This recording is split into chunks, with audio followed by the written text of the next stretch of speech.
In role-playing games, sometimes weaker classes need help from armor and weapons to bring them on par with their counterparts. In Destiny 2, the Dawnblade is often considered the weakest subclass of the three available to the Warlock, but it's got some of the strongest exotic equipment to make up for that deficit. Today, we're going to talk about the Sunbracers, a pair of exotic gloves specific to the Dawnblade subclass. The Sunbracers' special effect is called Helium Spirals. It increases the duration of solar grenades and grants grenade energy on solar melee hits. The duration of the grenade is roughly doubled, which makes it great in the Crucible for area denial and phenomenal in PvE for melting boss enemies. Its secondary effect is a simple cooldown reduction, but because Destiny 2's cooldowns are incredibly long, any bit of reduction counts for a lot.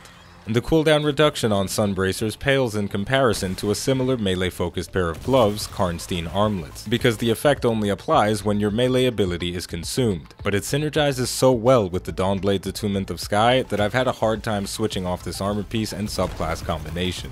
Also, despite not netting as much cooldown reduction as Karnstein's, you don't have to get slap-happy to optimize these gloves. In fact, you don't have to change your playstyle much at all, just make sure your grenade is cooling down before you use your melee ability. Going back to the Attunement of Sky, Heat Rises reduces your grenade and melee cooldown when you score a kill while airborne. Winged Sun allows you to shoot and throw grenades while airborne, and the melee Swift Strike increases your movement speed and reload speed significantly for 15 seconds. If you master aerial combat with the Sunbracers equipped, you'll have an incredible uptime on your Great Balls of Fire. Couple that with your heightened reload and movement speed, and your damage output will be seconds to none.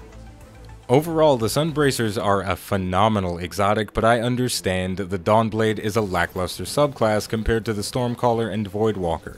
It's hard to compare anything to embodying a Sith Lord, and the edgy teenager inside all of us makes the Voidwalker a no-brainer. With that said, once you have the right exotics, the results speak for themselves. There's no denying an 8-second area of effect grenade on a drastically reduced cooldown is incredibly strong, and simply by association, so is the Dawnblade.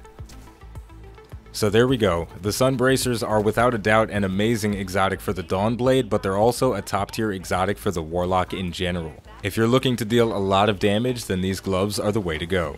And besides all that, they look incredible. They're like some Iron Man gauntlets mixed with some sun magic trapped inside. I don't really know what's going on with them, but they look great, and I can hardly bring myself to take them off. With all of that said, the name of the game is Destiny 2, the name of the channel is iBluairJgR Gaming for Comedy. If you enjoyed this video, don't forget to like, subscribe, and don't be lazy. Leave a comment. I know you have time. You're sitting at home watching a YouTube video. Obviously you're not doing anything right now, so take a few seconds to go to that comment section and type a couple of nice things. It'll make me feel good, and I'm sure it'll make you feel good as well. Thank you for watching, and I'll see you next time.